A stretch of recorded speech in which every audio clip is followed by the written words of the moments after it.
ಅವಾಗಲೇ ನನ್ನ ಹಾಡನ್ನು ಹಾಡಿದಂತ ಆ ವ್ಯಕ್ತಿಗೆ ತುಂಬಾ ಧನ್ಯವಾದಗಳು. ಯಾಕಂತಂದ್ರೆ ನನ್ನ ನೆನಪು ಇನ್ನೂ ಇದೆ ಅಂತಂದ್ರೆ ಆ ಅಭಿಮಾನಿಗಳ ಬಳಕೆ. ಮತ್ತೆ ಏನಪ್ಪ, ನಿನ್ನ ಹಾಡು ನಿನಗೆ ನೆನಪಿದೆ, ಆದ್ರೆ ನಂದು ಯಾರು ಹಾಡಿಲ್ವಲ್ಲ. ನೋಡು ರಾಜಣ್ಣ, ನಿನಗೆ ಹಾಡನ್ನ ಯಾವತ್ತ ಹಾಡೇ ಹಾಡ್ತಾರೆ, ನೀರು ತಲೆ ಕೆಡಿಸ್ಕೋಬಾರ್ದು. ಅಪ್ಪ ಆಯ್ತಾ? ಹೌದಪ್ಪ, ಆಯ್ತು.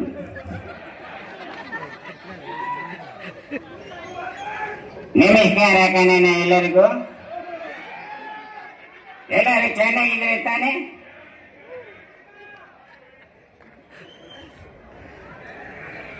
ಹಾಗೆ ಸೂರಜ್,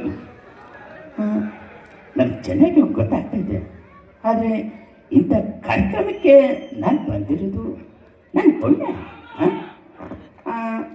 ಯಾವತ್ತಿದ್ರು ಅಭಿಮಾನಿಗಳು ನಮ್ಮಲ್ಲಿ ಇದ್ದಾರೆ ಅಂತಂದರೆ ಅದು ನನ್ನ ಭಾಗ್ಯ. ಹಾಗೆ ಧೀರೇಂದ್ರ ಗೋಪಾಲ್, ನಮಸ್ಕಾರ ಕಣ, ಎಲ್ಲರೂ ಚೆನ್ನಾಗಿದ್ರೇನಪ್ಪ? ಮತ್ತೆ ಈ ಕಾರ್ಯಕ್ರಮಕ್ಕೆ ಇನ್ನೂ ಸಮಯ ಬಾಳಿದೆ, ಎಲ್ಲರೂ ಕೂತ್ಕೊಂಡು ಈ ಕಾರ್ಯಕ್ರಮವನ್ನ ಮುಗಿಸ್ಬೇಕು. ಬರ್ತೀನಿ ಕಣ.